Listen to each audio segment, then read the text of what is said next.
5টি বর্জনীয়র 1 নাম্বার, বিলম্বে ইফতার করবেন না কখনো। 1 নাম্বার, দেরি করে ইফতার করা নিষিদ্ধ। ইহুদিরা দেরি করে ইফতার করে। লা ইয়াজালুন নাসু আলা খাইরিন মা আজ্জালুল ফিতরা।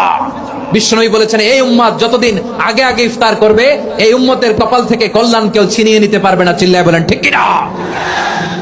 আজানের জন্য বসে থাকবেন না, সময় দেখবেন। স্থানীয় সময় যখন সূর্যাস্ত হওয়া মাত্রই বিসমিল্লাহ, খেজুর খেয়ে ফেলবো। পারবেন তো নাকি দেরি করবেন?